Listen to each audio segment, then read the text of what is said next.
Thursday, friends. Welcome to the library with Miss Amanda on Steve Shetler Media. Hope you guys are having a great week. I know it's been kind of up and down with the weather this week, so hopefully you're hanging in there.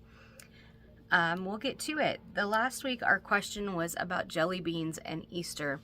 So on Easter, jelly beans is a very popular thing to see in Easter baskets or even just in candy bowls around the world during this time. So my question was, how many jelly beans do Americans, just in the United States, consume each Easter?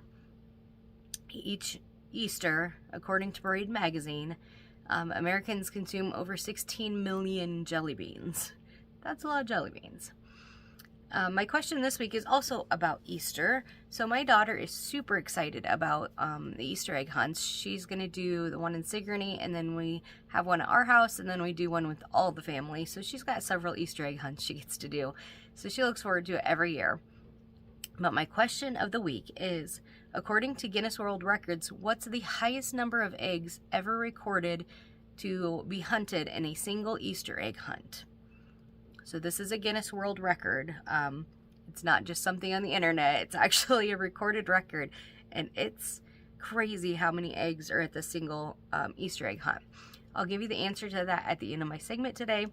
Let's get into books you don't want to miss. So these are two new ones that we have. My first one is a Reese Witherspoon book club pick.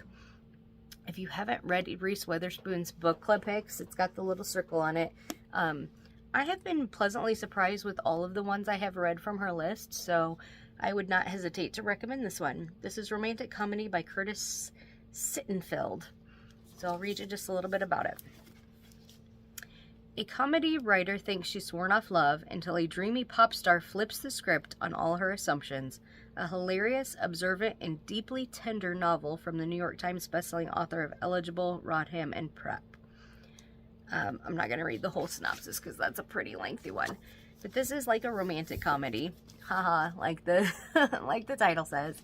And like I said, Reese Witherspoon book pick, so I would not hesitate to recommend that one. My second one is a Barnes & Noble exclusive book, How Happiness Happens by Max Lucado.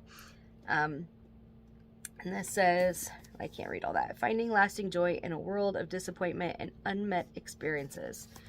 So, how long has it been since you felt a level of contagious, infectious, unflappable, unstoppable happiness? Maybe your answer is, I feel that way all the time. If so, God bless you. And consider suggesting this book to someone who needs it. For many of us, the answer is, well, it's been a while. I used to be happy and then life took its toll. If you want to know more about life-altering, uplifting, heart-stabilizing, peace-producing joy, read this book. In it, you will discover a way of life backed by modern research that produces a happiness that lasts, a reliable joy that endures through any season. So, How Happiness Happens by Max Lucado is my second book this week. Upcoming programs at the library. Next Monday we have Toddler Storytime. We're going to be talking about the movies and popcorn, making a really super cool popcorn craft complete with butter toppings. That'll be April 1st.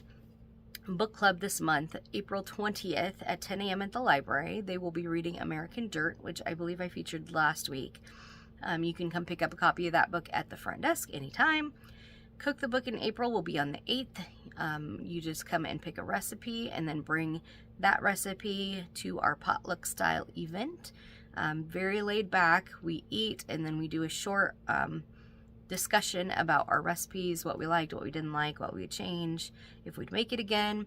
Our book for that event, Cook the Book, on April 8th will be What Can I Bring? And again, it's at the front desk if you would like to look at that. After school programs will be April 16th, 17th, and 18th. And then our freezer meal pickups will be April 23rd and 24th. You can find that menu on our Facebook page if you'd like to register. And that brings me to my patron question of the week. How do I register for freezer meals? So if you want to sign up for our freezer meals, you need to get a hold of me or one of my staff members to go through all of the information that we need to get. There is a button on our event page that says interested or going. If you click that, that just gives you notifications on the event. You have to actually talk to one of us to get registered and fill out the registration form.